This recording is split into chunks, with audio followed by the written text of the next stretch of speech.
Hello, everybody, and welcome to the PT on Ice Daily Show. My name is Christina Previtt. I am one of the faculty within our pelvic health division. Happy Memorial Day, and for our CrossFitters, good luck with Murph. If you are new to the CrossFit community, Murph is a hero workout consisting of a mile run, 100 pull-ups, 200 push-ups, 300 squats, and then followed by another mile run, usually with a weighted vest if you so choose. And so we're all kind of coming together as a community to celebrate our veterans and do this really hard workout.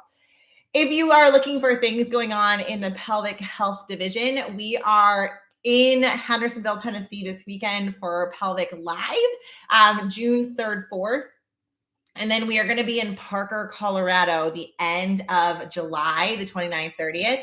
And so if you are looking to learn the internal assessment and really get a good idea of how to bridge back to fitness, I really encourage you to take a look at those courses. Because Murph is a very high intensity workout, it's usually, upwards of an hour if you're a recreational fitness person like me, faster if you're fitter, but it's a long workout and it is quite the grind, and it is definitely in the high intensity category. And we have had a lot of individuals asking us about how to modify, or can we do this workout if we are pregnant? One of the biggest things that comes up in this workout is that our heart rate stays pretty elevated for a fairly long time. And this brings up the question about heart rate limits during pregnancy. There are a lot of providers that will say, I don't want your heart rate going over 140 or 150 or 160. It kind of moves around a little bit. And so in today's episode, what I wanted to do was go through some of the history and the rationale as to why those limits exist, and some new research that is really starting to push the boundaries of those recommendations, and we're starting to see some change. When it comes to all of our exercise and pregnancy guidelines, first things first, we have the vast majority of our literature is in moderate intensity aerobic training. Very consistent with all of our exercise guidelines for general populations, older adults, different pathologies, etc. That moderate intensity continuous training of trying to accumulate 150 minutes is fairly standard across the board. It is safe and it is the most heavily researched. Where a lot of these limits came from was that boundary of moderate intensity. Very crudely, and there are some nuanced formulas, we really get our heart rate max and then our relative intensities from that equation of 220 minus your age. 220 minus your age, 30 is the average age on first birth now in 2023. So that's about 190. And then if we take 60 to 70% of that, we're kind of in this 130 to 150 window. And then what happens is we create that as a limit. We say if we're going to stick in moderate intensity exercise, which is where the vast majority of our research is, that is roughly a heart rate that is between 130 and 150. We're kind of in that zone 2-ish, a little bit higher than zone 2. What happens is that instead of saying, your average should be around here, it becomes this case of telephone where now we have these absolute recommendations that say we should not exceed X amount. When we push into the research on vigorous intensity exercise, whenever we are pushing intensity, especially in pregnancy research, we have to understand that we need to inch slowly, first of all. And the repercussions of any adverse events are quite high when you're studying a population of individuals who are pregnant. There was one study that was done several years ago that took individuals who were elite level athletes, placed them on a treadmill test. So they were doing like a VO2 max between 50 and 100% of their max intensity, max heart rate, and they put a fetal Doppler on them. What they saw was immediately upon cessation of exercise, when they were over 90%, there was 2 cases of fetal bradycardia. So fetal heart rate went down in a clinically relevant amount, potentially. Potentially, we don't really know. And so that dip, it returned to baseline within baby's heart rate returned to baseline between 2 to 3 minutes. All babies were born healthy, but it was enough to create this kind of uneasiness around pushing really high intensity. Important parts about that study was that it was 10 individuals. There was no control group, and it was one acute episode of a treadmill test that was done at a very, very high intensity, like about to fail, 100%. From there, because there was so much caution, almost universally across the board, exercise guidelines said do not participate in any vigorous intensity exercise. Since then, we have slowly started to push these boundaries of what max heart rate is going to be. Honestly, clinically, the amount of pregnant people that are going to 100% of their max heart rate potential, or at 100% intensity, is super low. But that vigorous intensity or high intensity threshold, my clients are definitely inching into it a lot more. And so what we see is that now we started to inch. So instead of, 50 to 60%, we started doing some research that looks at 60 to 70% and 70 to 80%. And when we're in that intense zone of 70 to 85+%, we now have a systematic review that is slowly inched into those thresholds that show that even vigorous intensity exercise in the 3rd trimester is safe. But we still have that one study that was looking at individuals who are over 90%, and there was concern. And so our medical system, especially in pregnancy, is justifyingly cautious and conservative. And so we are still working on inching through some of those guidelines. And so I was so excited, right? This is kind of the history. I was so excited to see that there was a new paper that got published last week that looked at this paradigm of high intensity interval training really working at that 90+ threshold. And so Jenna Wowdzia, I think I have her last name wrong. She was a researcher that was working with Margie Davenport. They just published a paper last week, and the title is Maternal and Fetal Cardiovascular Responses to Acute High Intensity Interval and Moderate Intensity Continuous Training Exercise Designed During Pregnancy, a randomized crossover trial. So a randomized crossover trial is when you take a group of individuals and you put half into the high intensity group, and then you put half into the moderate intensity group, measure their responses, and then you take those 2 groups that were randomized and flip them.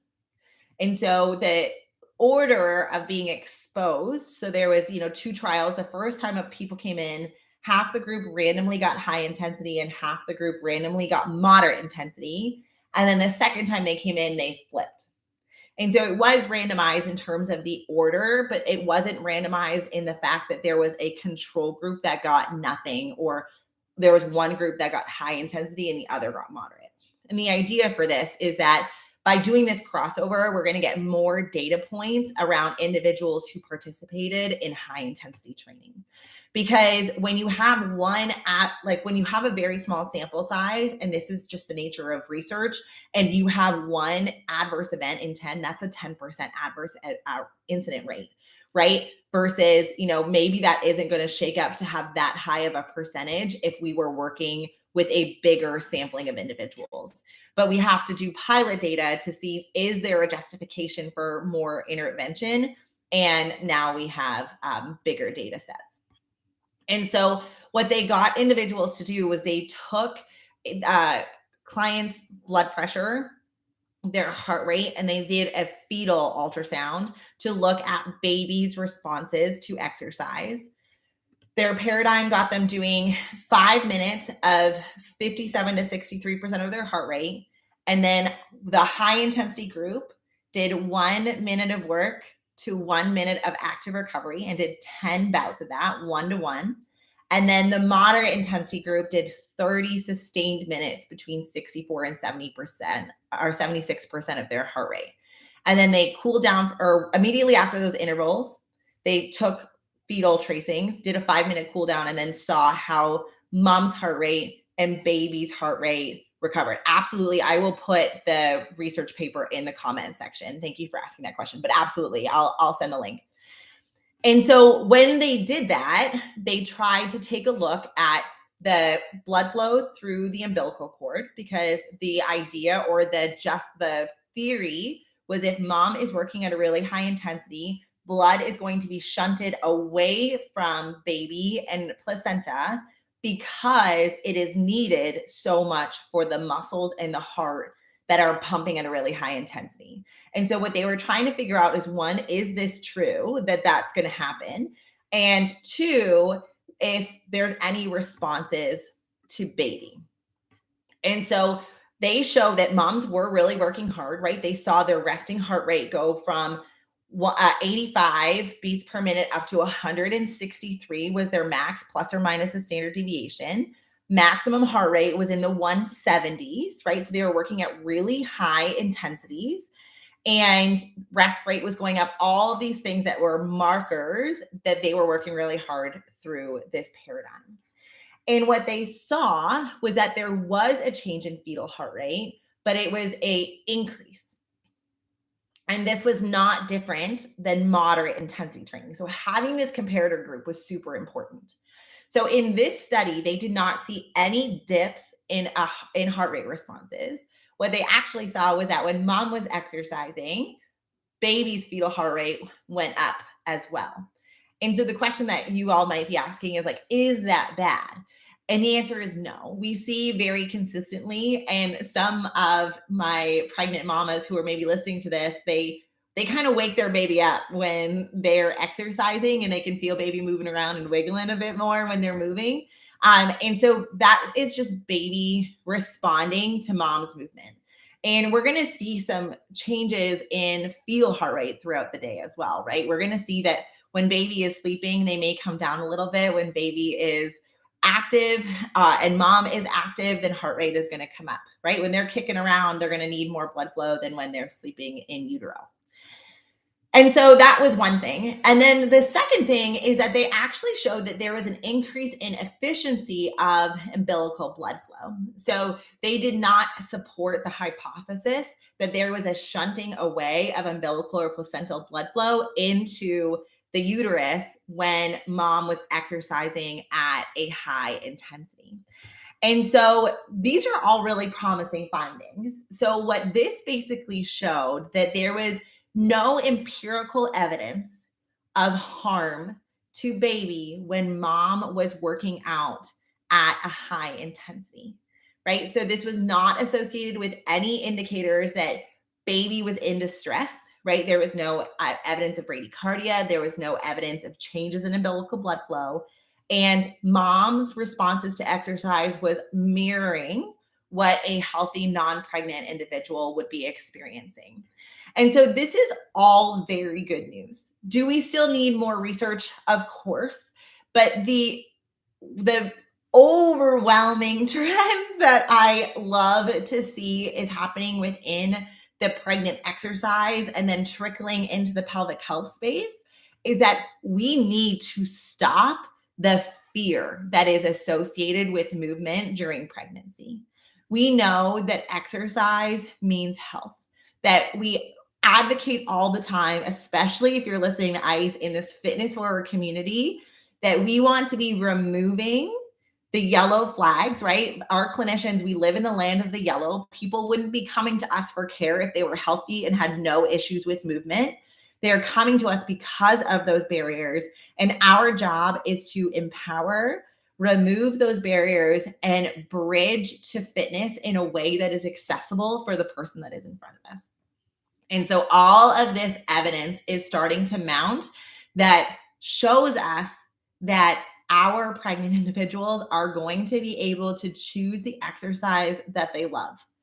Clinically, the only thing that I would say when it comes to high intensity exercise is that rebound fatigue in a pregnant person is going to be more significant than a person who isn't pregnant. What I mean by that is that when you do a really hard workout, like we're doing Murph today, right? After Murph, my body's going to be pretty smoked, right? I'm going to be wearing a vest. We're going to be working out for a long time. I'm probably going to want a nap. I have 2 kids. That's not going to happen, but I'm going to want it. And some people maybe have grandparents around or have the day off, and they may actually go for a nap because their body is going to be tired. I always joke that you're going to times that by that amount of fatigue by about 3 or 4 times when you are pregnant, just because your exertion on your body in standing, because you are supporting not only yourself, but a growing fetus, is higher. And so it is not bad, but just know that your body is going to be more tired than if you did the same amount of exertion and you were not pregnant. Again, you have to choose if you have the capacity, and some people will bring their intensity down purely because of that rebound fatigue, and that's not bad. It's to say, I need to get through my day. I need to still be a parent. I need to go to work, whatever that may be. That may be where we would be monitoring or changing the intensity of our exercise. This narrative that exercise at a high intensity is bad for baby and that we need these cutoffs of where your heart rate responses are or should be during exercise is purely outdated at this point, and we need to remove them. And it's slowly happening, and we need to be part of that change by staying up to date in evidence like this, and just giving up to Margie Davenport and her group for continuing to push the boundaries of this by inching into this research, and this research takes time. But we are going to be part of this movement of empowerment focused pregnancy prescription and away from this fear mongering that is just trying to clickbait and scare our pregnant mamas. All right, I will put the link to that study in the description. I might get Jeff actually to send the research link in our stories as well if he's available. If you have any other questions, please let me know. Otherwise, have a very happy Memorial Day. Say thank you so much to our veterans, and good luck with Murph.